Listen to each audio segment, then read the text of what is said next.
নমস্কার ভিউয়ার্স, বিপুলের পক্ষ থেকে আপনাদের স্বাগত। ভিউয়ার্স, আজকে শুভ রবিবার। আমার টপিক স্বাস্থ্য বিচিত্রা। তো স্বাস্থ্য বিচিত্রাতে আজকে হেডলাইন দেখতে পাচ্ছেন, মুখের ক্যান্সার। এই মুখের ক্যান্সার নিয়ে একটা কথা বলতে চাই আমি। কীরকম? এই রিসেন্ট 6ই জানুয়ারি আনন্দবাজার পত্রিকায় একজন লেডি ডক্টর ডেন্টিস্ট তমালিকা মণ্ডল একটা প্রেস বাইট দিয়েছেন, মানে সাংবাদিকদের সঙ্গে মুখোমুখি হয়েছিলেন। অসাধারণ কিছু পরামর্শ দিয়েছেন ভিউয়ার্স। দেখবেন 6ই জানুয়ারি পেপারে দেওয়া আছে, স্বাস্থ্য পরিবেশ নিয়ে একটা পাতায় দেওয়া আছে। যাই হোক, তো উনি বলছেন, তমালিকা ম্যাম বলছেন যে ভারতে যে 3 ধরনের ক্যান্সার বেশি হয় তার মধ্যে ওরাল বা মুখের ক্যান্সার অন্যতম। বেশ, যারা ওভারলুক করে গেছেন একটু শুনে নিন আমারটা, পর আপনি দেখে নেবেন পেপারে। তথ্য বলছে দেশে যত ক্যান্সার হয় তার 30%ই ওরাল ক্যান্সার। সময় থাকতেই মুখের স্বাস্থ্যের যত্ন নিয়ে কীভাবে তা প্রতিরোধ করা যায় পরামর্শ দিচ্ছেন এই ম্যাডাম তমালিকা মণ্ডল।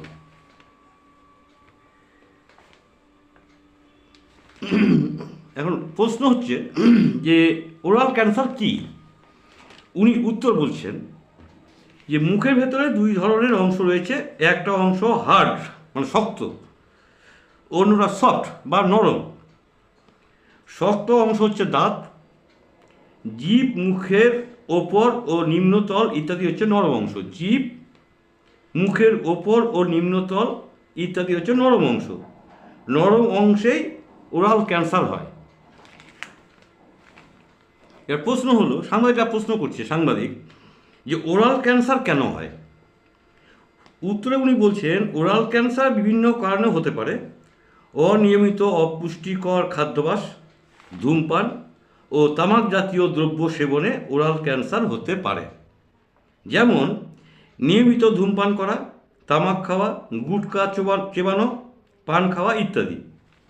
নিয়মিত এই দ্রব্য খেলে মুখের স্বাস্থ্য নষ্ট হয়, শরীরের রোগ প্রতিরোধক শক্তি কমে যায়। আসলে আমরা যা খাবার খাই সেই খাবার সবার প্রথমে আমাদের মুখে আসে। মুখের ভেতরে থাকা বিভিন্ন ধরনের লালারস, এনজাইম খাবারে মিশে মুখেই অর্ধেক হজম হয়। এখন যদি মুখের ভেতরে স্বাস্থ্যই খারাপ থাকে তাহলে মুখে থাকা খাবার সঠিক হজম হবে না। এভাবে মুখ থেকে সংক্রমণ গোটা শরীরে ছড়িয়ে পড়বে। তাই সুস্থ থাকতে হলে মুখের স্বাস্থ্যের দিকে কড়া নজর দিতে হবে। প্রশ্ন হলো যে ওরাল ক্যান্সারের প্রাথমিক লক্ষণ কি কি? উত্তর, এটা দন্ত চিকিৎসকেরাই বুঝতে পারবেন।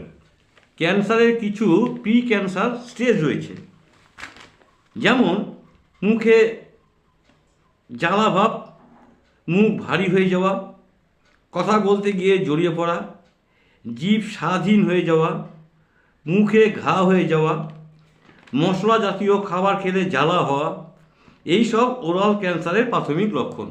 বিরাট সাংঘাতিক অবস্থা, কিন্তু একটু মাইনরলি শুনুন। এই ধরনের লক্ষণ দেখা দিলেই দ্রুত দন্ত চিকিৎসকের পরামর্শ নেওয়া উচিত। স্বাদ চলে যাবে, জিভের স্বাদ চলে যাবে, ভাবতে পারেন কী অবস্থা। এবার প্রশ্ন, মহিলাদের মধ্যেও ওরাল ক্যান্সারের হার বাড়ছে কেন? উত্তর, যারা ধূমপান করেন বা তামাক জাতীয় দ্রব্য সেবন করেন শুধু তাদেরই যে ওরাল ক্যান্সার হবে এমনটা কিন্তু নয়। যারা ধূমপান করেন না তাদেরও ওরাল ক্যান্সার হতে পারে। 30 থেকে 40 বছর বয়সী মহিলারা সবচেয়ে বেশি ওরাল ক্যান্সারে আক্রান্ত হতে পারেন। কেন? কারণ তারা হয় প্যাসিভ স্মোকার, নয়তো নিয়মিত পান খান। সুপারিতে থাকে অ্যালিকোলিন, পানের সঙ্গে সেই সুপারি খেলে জিভ ভারী হয়ে যায়।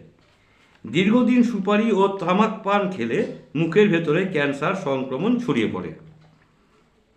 এখানকার মহিলাদের এই পান খাওয়ার অভ্যেস ওরাল ক্যান্সারের অন্যতম কারণ। নেক্সট প্রশ্ন, যে ওরাল ক্যান্সার থেকে রক্ষা পেতে ওরাল হেলথ বা মুখের স্বাস্থ্য ঠিক রাখা দরকার, এই বিষয়ে আপনার পরামর্শ কী? উনি বলছেন মুখের স্বাস্থ্য ভালো রাখতে দিনে অন্তত 2 বার ব্রাশ করতে হবে। ব্রাশ করার কিছু নিয়ম রয়েছে। দাঁতের ফাঁকে আটকে থাকা খাবারের অংশ ব্রাশ করলেও সাফ হয় না। দীর্ঘদিন দাঁতের মাঝে এইসব খাবার জমে থাকলে সংক্রমণ ছড়িয়ে পড়ে। তারপর মাড়ি দিয়ে রক্ত পড়ে, যাকে পাইরিয়া বলা হয়। এইসব কারণে মুখের স্বাস্থ্য নষ্ট হয়। তাই ওরাল হেলথ ঠিক রাখতে মাঝে মধ্যে দন্ত চিকিৎসকের পরামর্শ নেওয়া উচিত। এছাড়াও বছরে অন্তত 1 বার স্কেলিং করানো দরকার। স্কেলিং হচ্ছে দাঁত ও মাড়ির ওয়াশ। ব্রাশের পরেও দাঁতের ফাঁকে যা জমে থাকে সেসব সাফ করাই হচ্ছে স্কেলিং।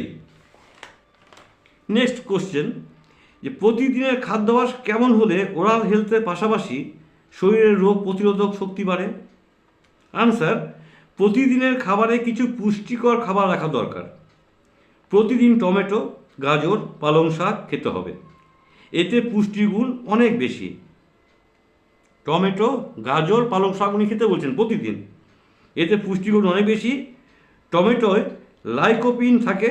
এসব খাবার থেকে অ্যান্টিঅক্সিডেন্ট পাওয়া যায়, যা শরীরের রোগ প্রতিরোধক শক্তি বাড়িয়ে ক্যান্সারকে প্রতিরোধ করতে পারে। ধন্যবাদ ম্যাডাম তমালিকা মণ্ডল, আপনাকে অনেক ধন্যবাদ জানাই। আপনার প্রতিবেদন আমি আজকে আমার চ্যানেলের মাধ্যম দিয়ে প্রচার করলাম। আপনার হাতে পৌঁছলে নিশ্চয়ই আপনি খুশি হবেন। যাই হোক ভিউয়ার্স, আজ এই মুখের ক্যান্সার নিয়ে এটুকুই বলার ছিল। তমালিকা ম্যাম ভালো থাকুন, সুস্থ থাকুন। খুব ভালো প্রতিবেদন দিয়েছেন, ভালো প্রেস গাইড করেছেন। আমরা অনেক কিছু জানতে পারলাম। আমাদের সাবধান হতে হবে। আজ এই পর্যন্ত রইল। সবাই ভালো থাকবেন। আগামীতে আবার আপনাদের সঙ্গে অন্য এপিসোডে দেখা হচ্ছে। আজকের মতো গুড বাই।